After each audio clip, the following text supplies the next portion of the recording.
Bonsoir et bienvenue sur Vos Cultures. Bonsoir monsieur, je suis Noël Akosti Ben Jones, secrétaire exécutif chargé de l'organisation et de la mobilisation du PDCI RDA. Voilà, il s'agit du PDCI qui est représenté ici en Suisse. Vous êtes venu pour une conférence. Qu'en était-il exactement? Bien, je voudrais à ce stade de mon intervention remercier le président Henri Konan Bédié qui m'a mis en mission depuis mon arrivée il y a à peu près 8 mois en Europe pour faire de la mobilisation, informer nos militants, pour les maintenir éveillés, pour préparer la prochaine élection présidentielle de 2020. Et je voudrais aussi féliciter, remercier le délégué, M. Akaïti, qui a préparé cette conférence, invité des délégués de France, d'Italie et tous les militants de sa délégation qui sont venus écouter le message que le président Nicolas Bédié m'a demandé de transmettre à ses militants. Le PDCI, qui est le parti étant numéro 1 en Côte d'Ivoire, connu, qu'est-ce que vous revendiquez aujourd'hui pour la prochaine échéance électorale qui arrive? Bien, le PDCI a géré ce pays pendant 40 ans. Après le coup d'État de 1999, d'autres partis ont dirigé ce pays. Et aujourd'hui, nous nous rendons compte que les différentes gestions n'ont pas permis de réconcilier les Ivoiriens et le pays se trouve dans une situation de blocage avec les dérives que nous voyons de part et d'autre. Le rôle du PDCI en tant que garant de la paix, c'est un héritage que le président Houphouët-Boigny nous a transmis. Le PDCI est chargé de recréer des conditions de normalisation de la vie politique et sociale à travers la plateforme que le président Henri Konan Bédié est en train de mettre en place. Notre mission, c'est d'expliquer l'objectif de cette plateforme et surtout de mettre aussi nos militants à rang de bataille dans tous les pays de l'Europe pour que le relais de cette initiative soit engagé en soutien donc l'initiative nationale. Aujourd'hui, les militants m'ont demandé de leur expliquer un peu ce que on attend de la diaspora par rapport à 2020, ce que le PDCI attend. Bon, il a fallu leur expliquer un peu quels sont les défis qu'il faut relever, quelle est la place du PDCI et qu'est-ce que les militants de la diaspora doivent faire pour que les défis soient relevés pour 2020. Alors, durant cette conférence, il y a eu des questions qui ont été soulevées.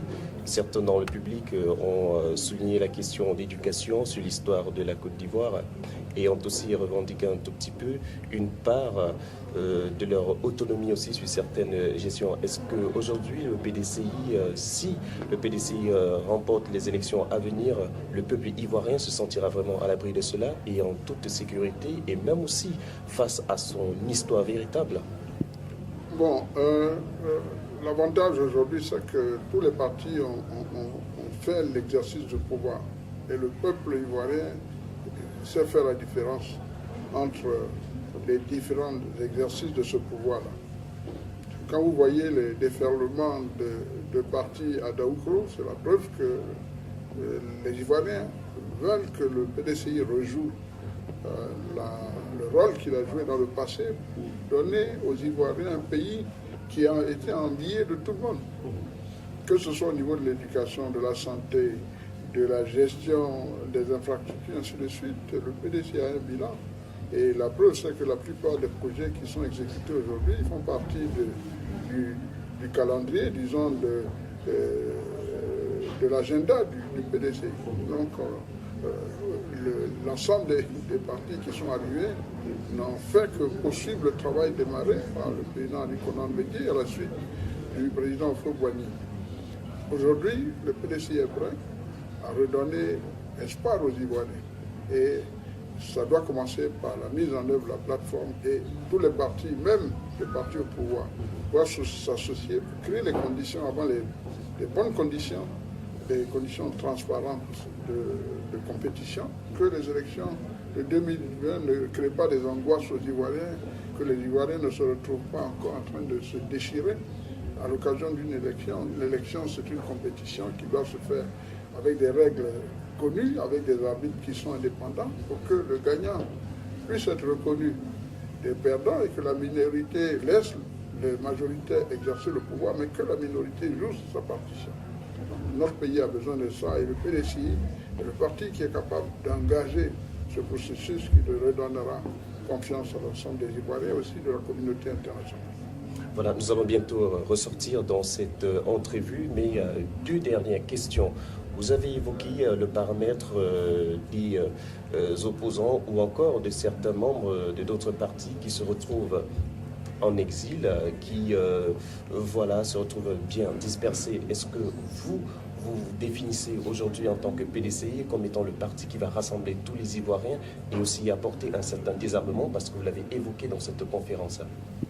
Bon, le président Ali Konambédié l'a dit, le pays a besoin de réconciliation, que cette réconciliation soit un processus qui soit accepté et surtout que ce soit une volonté politique de réconcilier les Ivoiriens.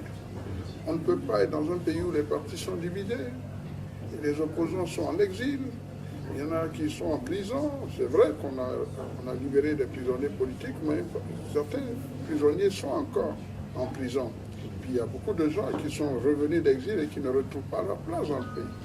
Il faut recréer les conditions d'une vie harmonieuse, une vie qui donne espoir à l'ensemble des Ivoiriens, qu'ils soient du nord, du sud, de l'est ou de l'ouest, qu'ils soient musulmans, catholiques ou protestants, qu'ils soient du PDCI, du RDA, que chaque Ivoirien, quel que soit l'espace qu'il occupe, que ce soit sur le plan politique, ethnique ou social, comme dans le passé, chacun se retrouve vraiment à l'aise et qu'il y ait de l'espoir. Les Ivoiriens ont l'impression d'être des orphelins. Parce que l'orphelin, ce n'est pas celui qui a perdu son père et sa mère, c'est celui qui a perdu l'espoir. Et les Ivoiriens ont besoin d'espoir. Et l'initiative de Henri Konambédié doit être soutenue par non seulement les militants du PDCI qui sont sur le plan national, mais toute la diaspora doit se mobiliser pour que ce projet aboutisse dans l'intérêt de la Côte d'Ivoire. C'est notre combat et nous allons continuer à poursuivre ce combat-là. Alors, dernière question. Ils sont venus de Paris, donc de la France, de l'Italie, disons même partout dans l'Europe pour cette conférence. Ils sont nombreux qui vous regardent en Côte d'Ivoire, en Afrique et partout ailleurs. Ces Ivoiriens qui ont espoir, qui veulent une nation unie, un peuple uni, un vivre ensemble. Alors, quel est le message à la sortie de cet entretien que vous pouvez adresser à tous ces Ivoiriens qui vous écoutent en ce moment en tant que grand leader du parti de Feu Houphouët-Boigny? Bien, j'ai dit tout à l'heure, les Ivoiriens sont fatigués. Ils ont besoin de retrouver vie, de trouver espoir en leurs dirigeants. Et nous, en tant qu'hommes politiques, nous avons besoin de créer les conditions de cette confiance, avoir des attitudes de responsables. Ça demande que la volonté de chacun doit s'exprimer quant à la nécessité de se réconcilier. La réconciliation ne doit pas se faire des bouts de lèvres, que ce soit des actes concrets. Nous avons des Ivoiriens qui sont en exil, ils doivent rentrer, il faut les intégrer. Les Ivoiriens sont en prison depuis des années sans procès, il faut les libérer. Il y a des Ivoiriens qui sont venus d'exil et qui ne retrouvent pas de place. Il faut les insérer, les aider. En plus, nous avons un pays à deux vitesses. Un pays du RHDP et puis un pays des autres. Le pays doit être le pays de tous les Ivoiriens. Quand on a gagné des élections qu'on préside, on préside pour tout le monde. Donc les Ivoiriens doivent savoir qu'ils méritent le pays qu'ils ont. Ils ont les élus qu'ils ont. Ils ont des dirigeants qui le méritent. À eux de prendre leurs responsabilités ou exiger de leurs dirigeants une façon de faire pour gérer l'intérêt de tous les Ivoiriens. Le président Henri Konambédié a lancé un appel pour créer les conditions pour que cette démarche aboutisse à avoir un pays qui soit un pays dans lequel chacun se sent bien. Nous espérons tout simplement que déjà les militants du PDCI vont s'engager dans ce processus. On a vu les autres partis s'engager. Il faut que toute la Côte d'Ivoire se mobilise pour donner les chances à la Côte d'Ivoire de devenir un pays tel qu'on l'a connu. Comme je le dis toujours, mon slogan, il faut redonner vie à notre terre d'espérance.